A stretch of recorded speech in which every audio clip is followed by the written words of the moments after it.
that. The other stock in focus is BEML. The company has reported a good set of earnings for Q4.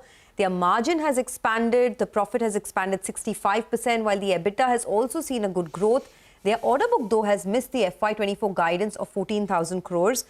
So we have Shantanu Roy, who's the chairman and managing director of BEML, who's joining into this discussion now. Shantanu, thanks a lot for joining in. It was a good Q4. The revenues just about making it to double digits, and EBITDA growth was about 29%. Can you tell us this 24.5% EBITDA margins, right? Is it something that is sustainable in FY25? And is that something that you can build on to? Are there any triggers for a better operational performance in FY25? Well, very good morning, and thank you very much for having me here. The EBITDA margin, the EBITDA growth that I had already mentioned in my earlier chats, that it will be a growth of around 200 basis points. So we have achieved the promised numbers. But yes, I won't say that this is going to happen every year, because again, we are in a capital goods industry. We are in an engineering company in manufacturing.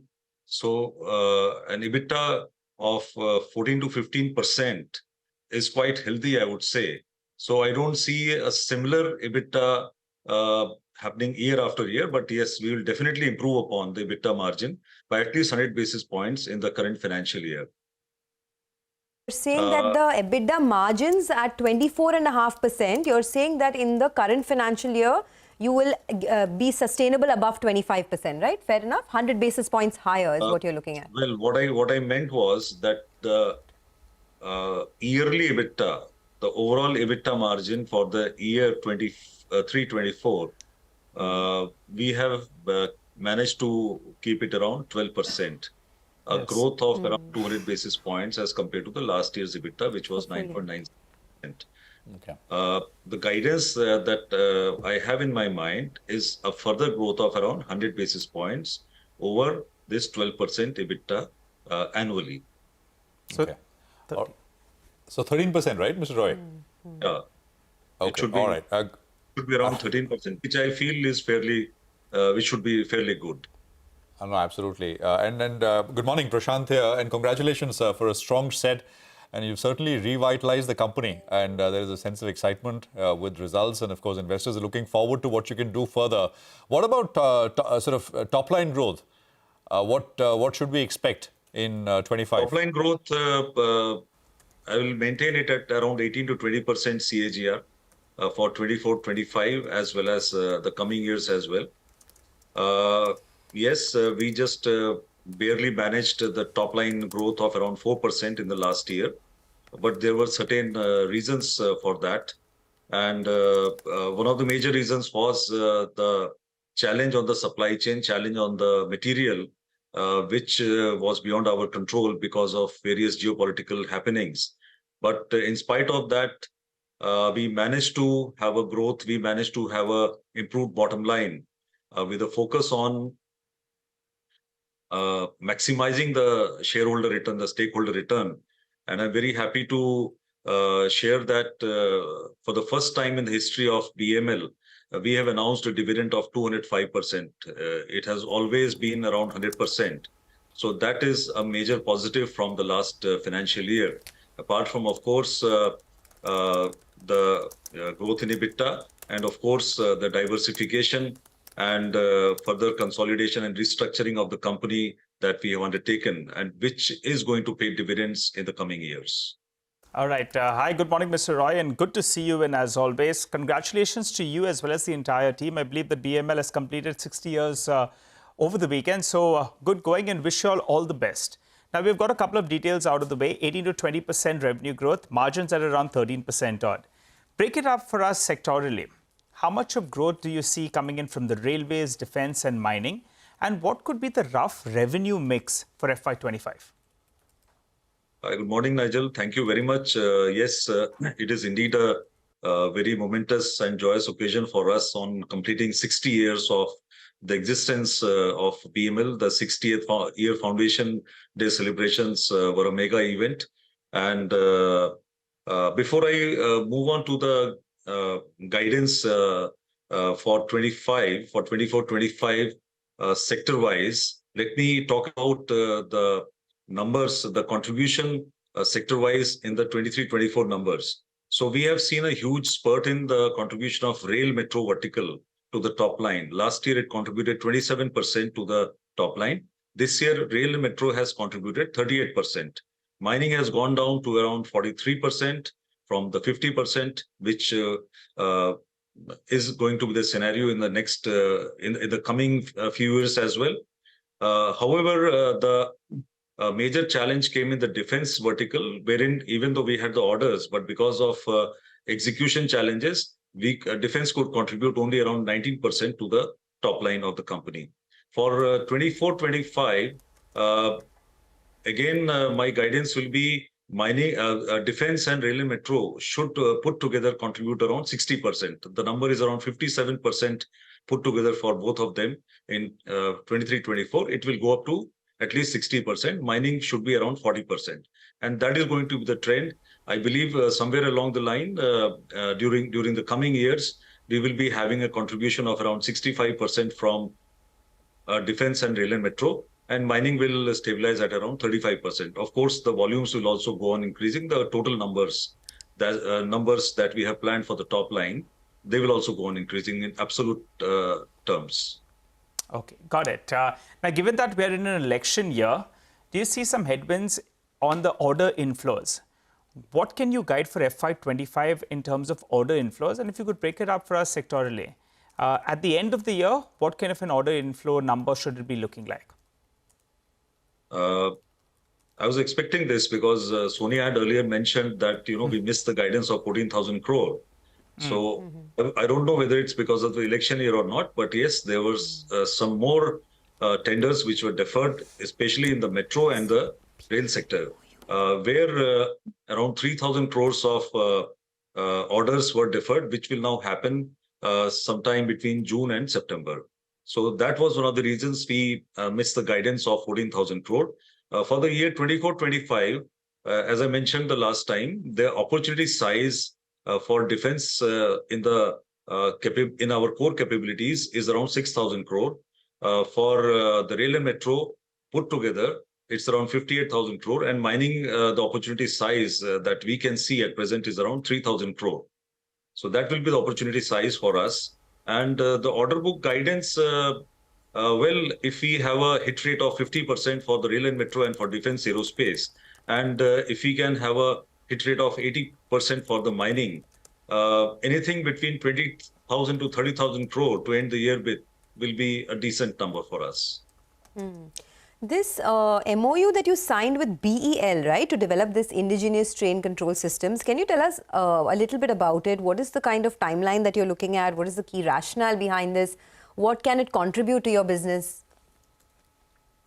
The TCMS, or the Train Control Management System, is one of the backbone for any unmanned train operation. It has a onboard hardware as well as it has a software part. And it's a part of the propulsion, and along with the propulsion, it basically controls the train movement. Wherein a direct communication is set up between the train, the signaling, and the central command center. India has a very typical requirement for a metro, where the TCMS is a dual homing system. In all the metro tenders, the future is all grade of automation 4. And there is no Indian TCMS which is available at present. We are dependent on the foreign OEMs who generally keep TCMS as a part of the propulsion. So it is one of the major steps towards Make in India and Atmanirbharta in metro automation that we entered into this MOU with Bharat Electronics for developing a TCMS which will serve the country for the future years in grade of automation 4, achieving grade of automation 4. And the timeline that we have in mind is somewhere between 12 to 18 months. Oh, so 12 to 18 months for this MOU. So can you quantify it for us, this TCMS opportunity? What could it mean? I'm sure you haven't factored it into your guidance right now, correct? Or just correct me if I'm wrong. What kind of monetary opportunity do you see because of this? Well, the guidance that I have just given, it also has TCMS, but it will not Okay. be the indigenous TCMS. The indigenous TCMS, when it comes into play, because it is, once we develop, it has to undergo validation, it has to undergo extensive trials. So the entire thing may take, that's why I said 12 months to 18 months. Once it is done, then of course, every year we see a growth in the metro. So if we annualize, the annual metro rolling stock guidance is around, I'll put it at around 2,000 to 2,500 crores. That is the average. And that is the kind of opportunity size that we can see in the future. Not only this, in the commuter rail, also we have a TCMS. We can further tweak the TCMS for the metro, which is much more stringent to the commuter rail segment as well. Okay. So 2,000 to 2,500 crores of an opportunity is what you said, right? Annually, I assume. It is the rolling stock opportunity. TCMS is The a rolling part stock of opportunity. it. Okay, okay, got that. Integral and important and critical part of the rolling stock.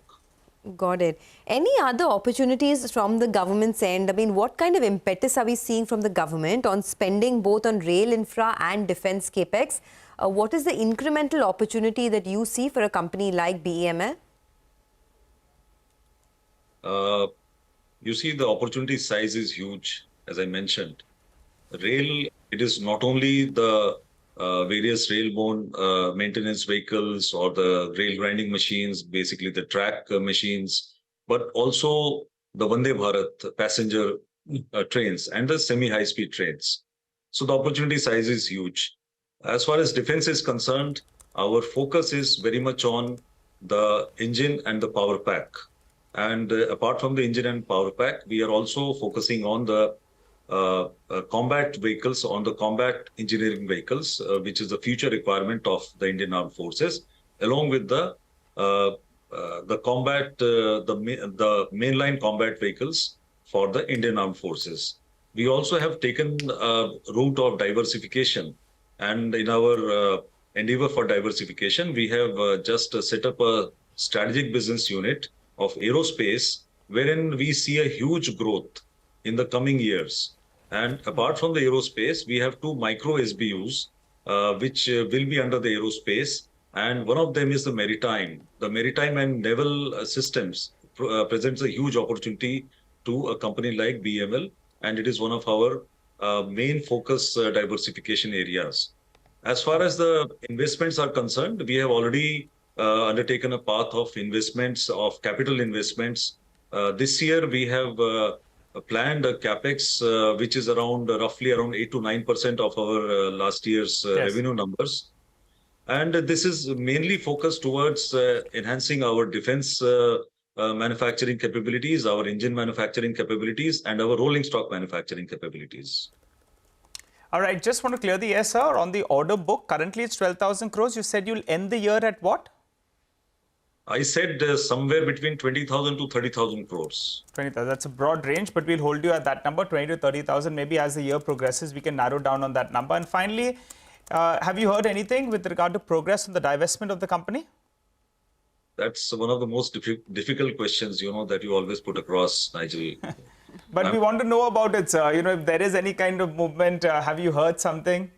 No, we have not heard, and Deepam is the right agency to answer that question, Nigel. My job is to ensure that the company remains on the path of growth, and we grow at a CAGR of 18 to 20%, and we keep on giving more dividend to our stakeholders. Okay, we'll hold you at that, Mr. Roy. Always good seeing you in. A revenue growth of 18 to 20%, margins at around 13%, order book by the end of the year at around 20 to around 30,000 crores. Wish you all the best for the remainder of this year, and we'll keep chatting with you as the year does progress. Thank you very much.